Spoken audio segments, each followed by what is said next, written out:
Hello friends, मेरे स्पामिस्ट्री and astrology video channel पे आपका स्वागत है। तो आज हम एनालिसिस करेंगे सैंड का और चेक करेंगे इसमें क्या क्या नई चीज़ें हमें सीखने के लिए मिलती हैं। तो एज यूजुअल शुरू करूंगा फिंगर्स के एनालिसिस से, उसके बाद चेक करेंगे फिंगर्स की सेटिंग को एंड माउंट्स को, और सबसे लास्ट में हम चेक करेंगे लाइन्स को। इस तरह से पूरे हैंड का जो एनालिसिस हम कंप्लीट करेंगे। तो चलिए मैं शुरू करने जा रहा हूँ, साथ साथ ड्रॉ करता जाऊंगा आपके लिए ताकि आपको समझने में कोई दिक्कत ना हो। दोस्तों, वीडियो शुरू करने से पहले आपको बताना चाहूँगा, यह जो नंबर आपको आपकी स्क्रीन के ऊपर नज़र आ रहा है, यह मेरा व्हाट्सएप नंबर है। अगर आप भी अपने हाथ की वीडियो बनवाना चाहते हैं या फ़ोन कंसल्टेशन लेना चाहते हैं तो उस व्हाट्सएप नंबर पर मैसेज सेंड कर सकते हैं। तो यहाँ पर आप देख सकते हैं इनकी जो हथेली है कुछ इस तरह से एक स्क्वायर शेप में नज़र आ रही है, जो इंडिकेट करती है एक हार्डवर्किंग टाइप की नेचर को। और अगर इनकी फिंगर्स को चेक किया जाए तो काफ़ी अच्छी लंबाई में इनकी फिंगर्स, और आप यहाँ पर देख सकते हैं इनकी यह तीनों फिंगर्स जो हैं आपस में बिल्कुल सटी हुई नज़र आ रही हैं। इन तीनों फिंगर्स की बात कर रहा हूँ जिसमें इनकी बृहस्पति, शनि और सूर्य फिंगर है। और यहाँ पर इनकी जो मरकरी फिंगर है थोड़ा सा गैप इंडिकेट कर रही है। इस तरह की फिंगर्स वाले लोग काफ़ी इंडिपेंडेंट नेचर के होते हैं। जिन लोगों की ये तीनों फिंगर्स आपस में जुड़ी हुई हों और बुध की जो सबसे छोटी फिंगर है यह थोड़ा सा गैप लिए हुए हो, ऐसे व्यक्ति थोड़े जिद्दी स्वभाव के भी होते हैं, अपनी मनमर्जी के मालिक होते हैं और जिस काम को करने की ठान लेते हैं उसको कर कर ही दम लेती हैं, और काफ़ी कॉन्फिडेंट टाइप की पर्सनैलिटी ऐसे व्यक्ति की देखी जा सकती है। और आप देख सकते हैं इनकी शनि फिंगर की लंबाई को, काफ़ी अच्छी लंबाई में इनकी शनि फिंगर नज़र आ रही है, जिस वजह से एक हार्डवर्किंग टाइप की पर्सनैलिटी ऐसे व्यक्ति की रहती है। ऐसे व्यक्ति डिसिप्लिन्ड होते हैं, अनुशासन प्रिय और न्याय प्रिय टाइप की पर्सनैलिटी ऐसे व्यक्ति की देखी जा सकती है, जिस वजह से ऐसे व्यक्ति लाइफ में काफ़ी अच्छी तरक्की कर पाने में कामयाब रहते हैं। अगर हम बात करें इनकी इंडेक्स फिंगर की, तो यह फिंगर जिसको हम गुरु की फिंगर भी कहते हैं, यहाँ पर काफ़ी अच्छी लंबाई में है।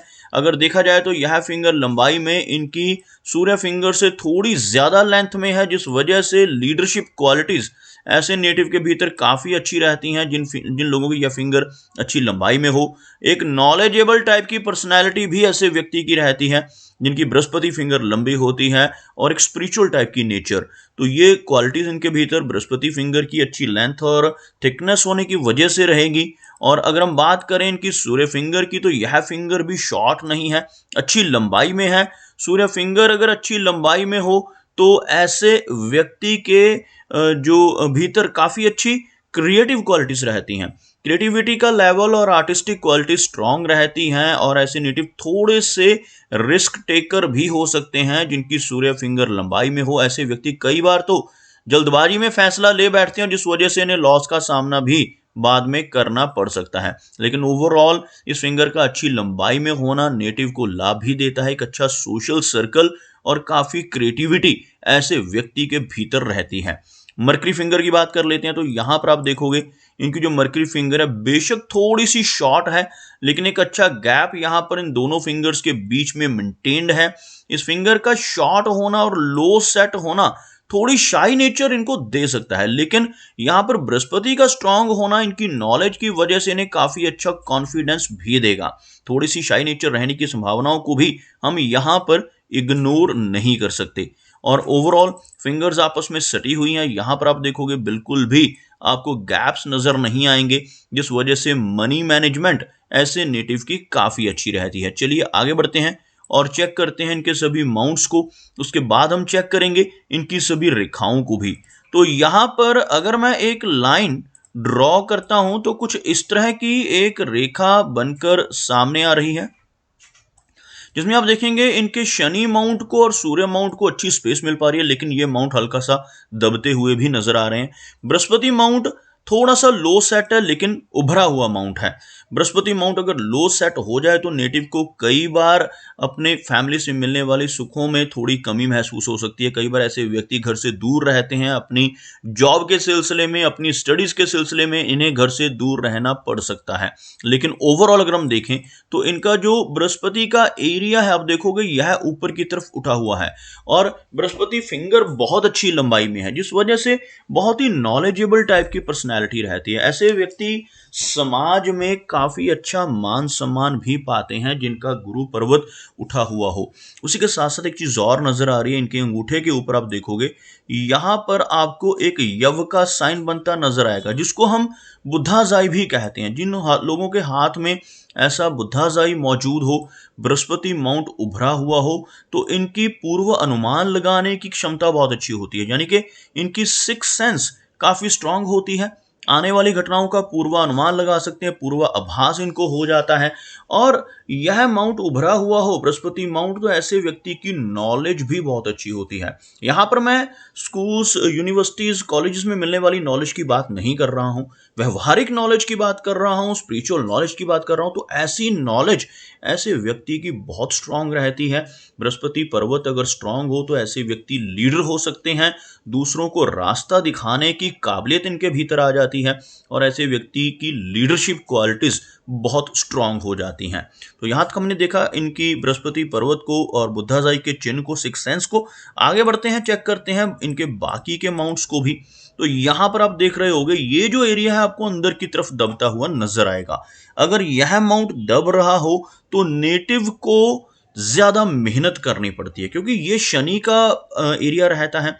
शनि रेखा यहाँ पर मौजूद है, बहुत ही हल्की है, हल्की सी शनि रेखा आपको यहाँ पर नजर आ रही होगी। शनि रेखा अगर डीप कट हो, लंबी हो, तब व्यक्ति की लाइफ में बहुत ज्यादा कंफर्ट रहते हैं। अगर ऐसी कोई रेखा यहाँ से शुरू होकर इस एरिया तक पहुंच जाए तो इस तरह की रेखा होने से नेटिव को सब कुछ भाग्य के बल पे मिल जाता है। लेकिन अगर इसके विपरीत जब यह रेखा वीक हो, यह पर्वत दबा हुआ हो, तो ऐसे इंसान को अपनी मेहनत के बलबूते पर सब कुछ हासिल करना पड़ता है, अपनी कंफर्ट जोन से निकलकर काम करना पड़ता है। तो इस तरह की स्थितियां इनकी लाइफ में, ऐसी परिस्थितियां भी रहेंगी जिनमें इन्हें अपने कंफर्ट जोन से निकलकर काम करना होगा, लेकिन तरक्की की संभावनाएं काफी अधिक इनकी हथेली से नजर आ रही हैं। सूर्य पर्वत की बात की जाए तो सिमिलरली जो सूर्य पर्वत है यह भी फ्लैट है, बहुत ज्यादा उठा हुआ नहीं है। लंबी सूर्य रेखा का अभाव है। लंबी सूर्य रेखा कुछ इस तरह की होती है जो नीचे से ऊपर की तरफ चलती है, जैसे भाग्य रेखा मैंने आपको ड्रॉ करके बताई थी। ऐसी ही एक रेखा अगर किसी व्यक्ति के हाथ में सूर्य माउंट के ऊपर पहुंच रही हो तो यह नेटिव को बहुत अच्छा मान सम्मान और यश दिलवाती है। लेकिन इस रेखा का अभाव होना यश में कमी लाता है। ऐसे व्यक्ति दूसरों की कितनी भी मदद कर लें, कितनी भी हेल्प कर लें, बदले में कोई इनाम, कोई रिवार्ड नहीं मिल पाता जब यह रेखा यहां पर ना हो और सूर्य पर्वत दब रहा हो। अब यहां पर देखेंगे एक हल्की सी रेखा आपको इस तरह की नजर आएगी, उसकी एक ब्रांच यहां पर भी है। यह एक्चुअल में गर्डल ऑफ वीनस की हल्की फॉर्मेशन हो रही है। गर्डल ऑफ वीनस आपको बनाकर दिखाना चाहूंगा। अगर किसी व्यक्ति के हाथ में इस तरह से एक अर्ध चंद्रमा बन जाए जो एक सिरे से शुरू होकर दूसरे सिरे तक, यानी कि ये दोनों माउंट जो है शनि का और सूर्य का, इनको कवर कर रहा हो, तो इसको हम गर्डल ऑफ वीनस कहते हैं। जिन लोगों के हाथ पर गर्डल ऑफ वीनस होता है ऐसे व्यक्ति बहुत अच्छे आर्टिस्टिक क्वालिटीज लिए होते हैं। इन्हें हम बॉर्न आर्टिस्ट भी कह सकते हैं।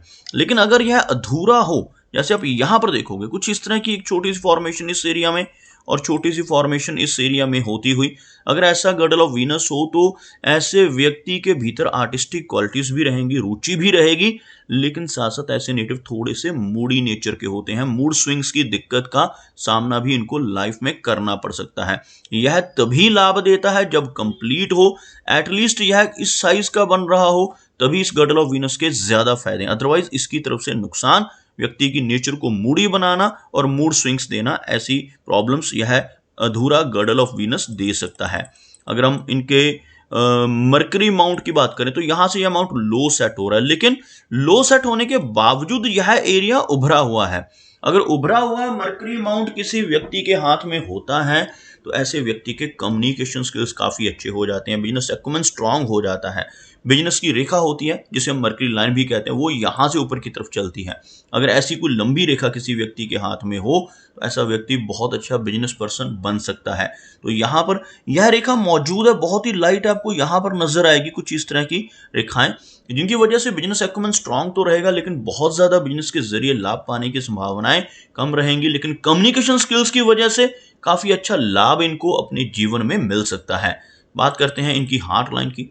आप देखेंगे इनकी हार्ट लाइन कुछ इस तरह से थोड़ा सा स्ट्रेट चलती हुई, लेकिन बृहस्पति पर्वत के आसपास पहुंचती हुई, एक ऑनेस्ट एंड लॉयल टाइप की पर्सनैलिटी ऐसे नेटिव की बन जाती है जिनके हाथ में यह रेखा सीधा गुरु माउंट तक पहुंच जाए।